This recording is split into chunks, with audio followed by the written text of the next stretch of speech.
Good evening, students. We'll take up lab term work number 1, and the problem definition goes like this. It reads, Professor has ID, name, age, rank and specialization. So what does this mean? Professor is an entity and its attributes are ID, name, age, rank and specialization. Okay. So we have recognized our first entity as professor. Now next it says student has USN name and degree. So student is an entity, USN name and degree are the attributes. Now third it says project has project number, sponsorer of the project, and sponsorer of the project, the attribute can take up what all values? UGC or AICTE. Only 2 values it can take up. So you have to remember when you are entering the data, but however at present we understand that it is the attribute sponsorer of the project which is important for us. Okay, then date of starting and ending. So start date and end date are 2 attributes, and budget of the project. So project is an entity. Okay, so project is an entity and its attributes are project number, sponsor of the project, UGC, AICTE, sponsor of the project, date of start date, end date and budget of the project. Then the next it reads, a professor can manage more than one project. So a professor, the entity, can manage more than one project. So on project side it is n, and on the professor side it is 1, and a project is managed by exactly one professor. So definitely the professor side it is 1 and the project side it is n. So it is 1:n relationship. Similarly, you can see here the next sentence reads, a student can manage more than one project. Okay, student can manage more than one project.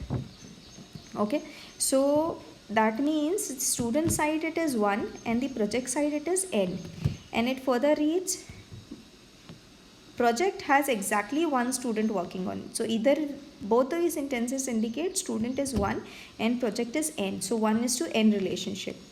Next it says each professor can supervise more than one student. Okay, professor and student relationship. So it is talking about 2 entities, that is professor and student relationship, and it talks about the professor can supervise more than one student. So one professor and number of students can be n. Okay, and it says student who is working on a project is supervised by only one professor. So every student will have only one professor. So 1:n relationship is from professor to student entity.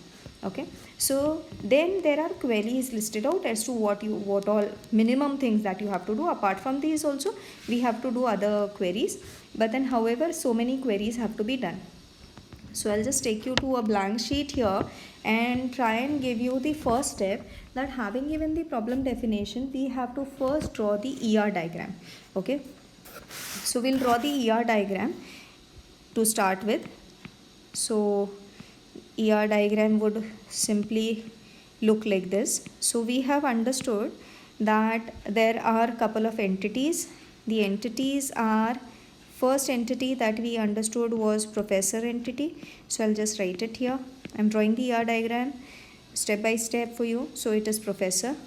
What were the attributes of it? One attribute was professor ID was there. So I have named it PID. Okay, then there was name. Then there was experience. You can spell it according to your convenience, that's not a problem. Then specialization. Okay, then we had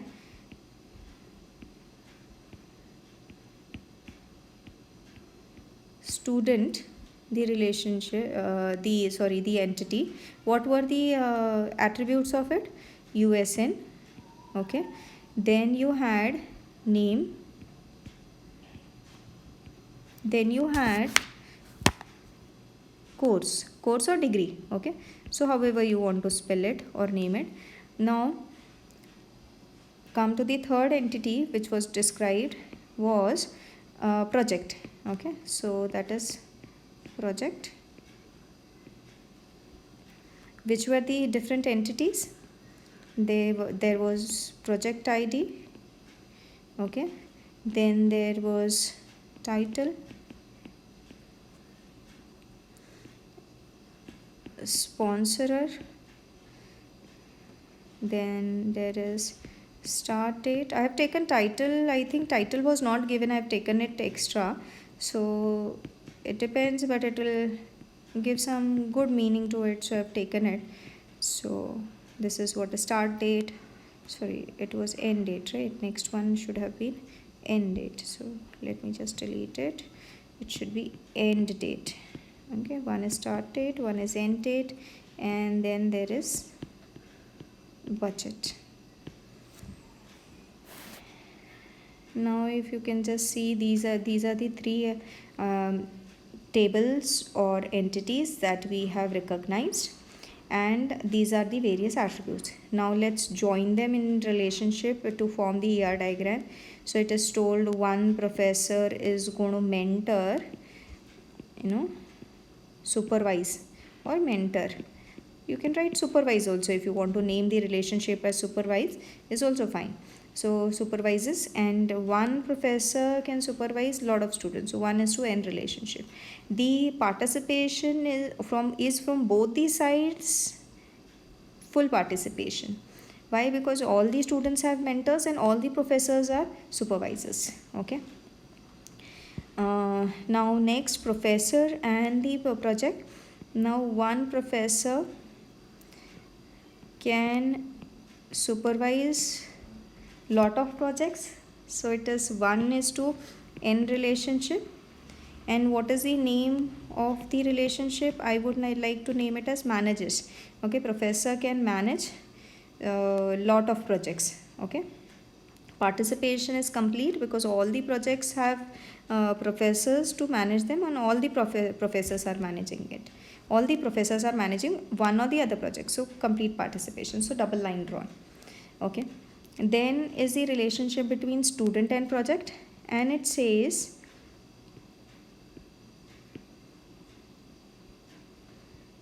works on, okay, student works on. So student works on can work on lot of project. Okay, so 1 on student side and n on project side, but definitely it is full participation from both the sides, because all the projects have students to work and all the students are working on the projects, so either which way, full participation. So this is our ER diagram. Apart from this, I will underline the primary key. So I feel here in the first entity, professor ID should be the primary key, here USN should be the primary key, and here project ID should be the primary key.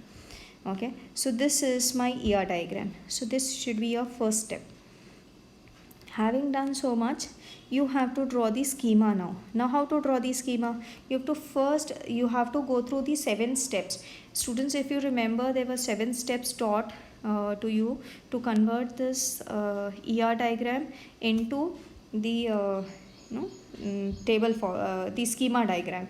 Okay, and that schema diagram will help you build the database, okay, in the form of tables, and tables with columns and rows. Okay, so let's draw the schema now with the same table. So let's draw the schema diagram. So I'll just help you draw the schema diagram. So first step says that all regular entities and their attributes should be converted into table. So this is schema diagram.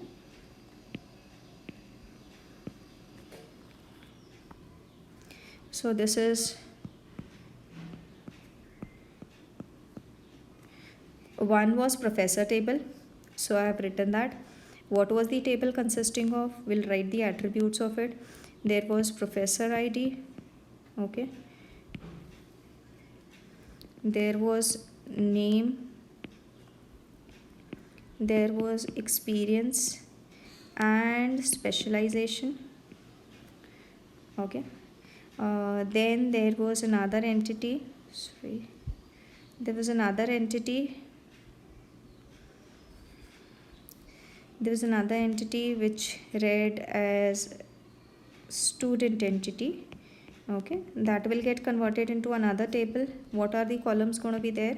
The columns are its attributes. So what were its attributes? One is USN, then there is name, okay, then there is course or degree, whatever. Okay, so I've drawn one extra, let it be, I'll tell you why. Okay, so then there is another entity. Sorry, this is cropping up every time.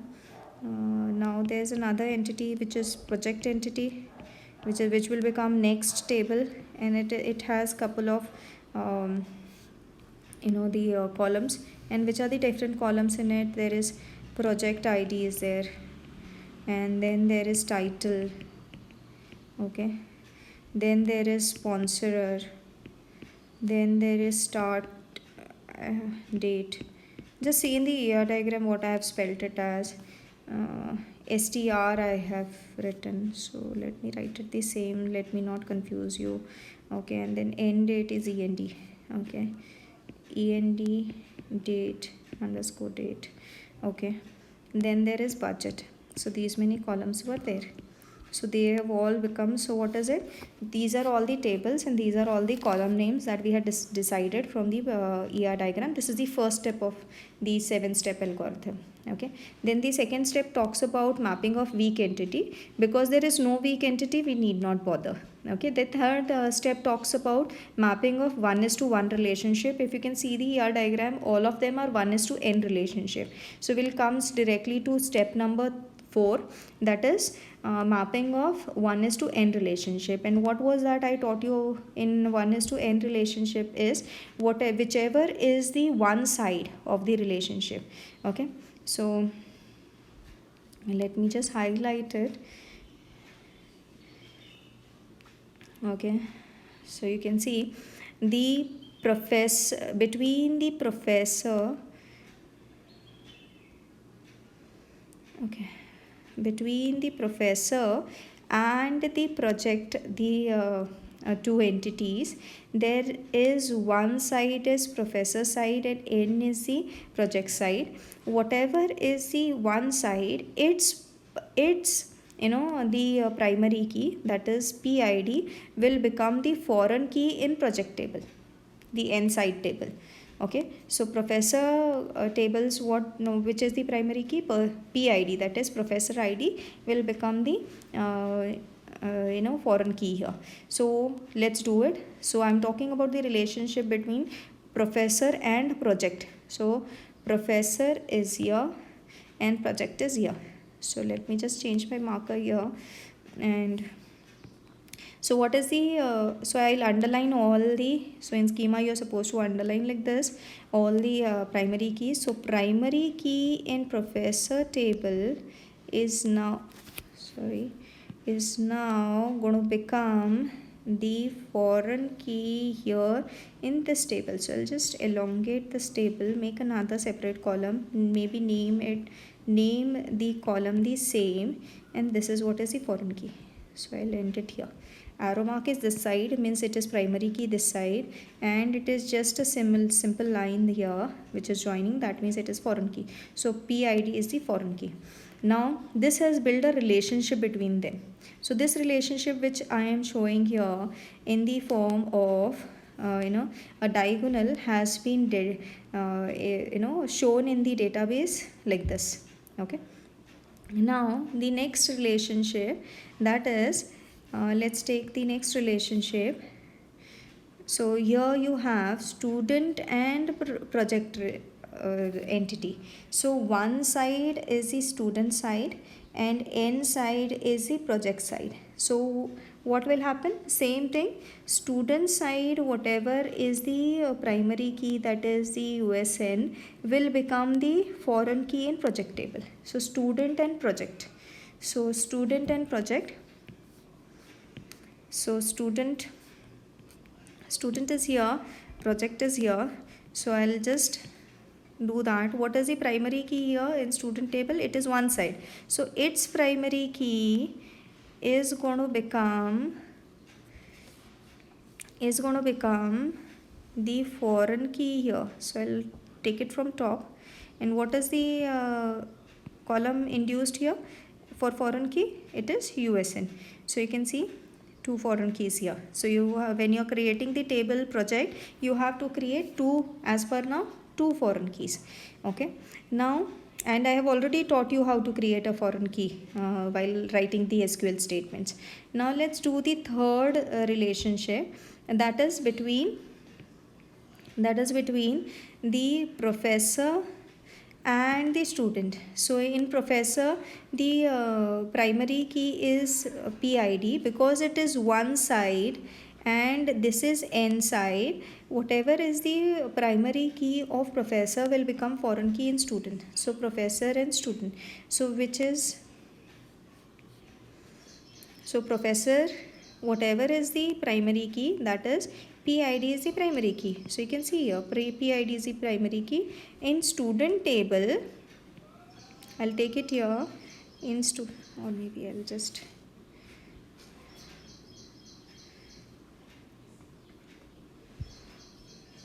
okay. So that will become the foreign key here. So what is the foreign key here? Professor ID is the foreign key here in student table. So this is my schema diagram. So you can see here there are three tables that I have to build, and when I am writing, what will be the create statement for this? Now these are what is this? This is schema diagram. Now what does schema diagram give me? Schema diagram gives me exactly how I am supposed to create those tables, with what attributes, what properties, what constraints. I've also talked about the constraints, remember, in the last unit. Okay, so what you can do is now write the create statement. In create statement, what all will be the columns? There'll be PID, there'll be name, there'll be experience and specialization, and which will be the primary key? PID will be the primary key. Now what about student? You will create table student. Within that, what will be the attributes? USN, name, course, and PID. USN will be the primary key, and PID will be the foreign key. Okay, so I have already told you, foreign key in the bracket PID references which table? Professor table. That's the syntax. So you have to write that. Then go ahead and talk about the project table, which are the columns: PID title, sponsorer, start date, end date, budget. And then what is the primary key? Make PID the primary key and PRID the primary key, and PID and USN the foreign key. And I have already told you how to write the foreign key constraint. Okay, that has been told to you. So this is how you have to create, and once you create, fill in the data. Okay, and sponsorer specifically has been told has to be UGC or it is AICT. So you have to give either of these two values. So put at least 10 rows or 10 values for each one of the columns, for each one of the tables, and then try and extract the different queries, execute the different queries. So we'll take up that in case you have a problem in a different video, but at present you have designed an ER diagram, schema diagram, which is exactly how you have to write it in your journal, and then create the database according to how it has been told here in the schema diagram, and then fill that with at least minimum 10 columns each, and thereafter extract the data. So hope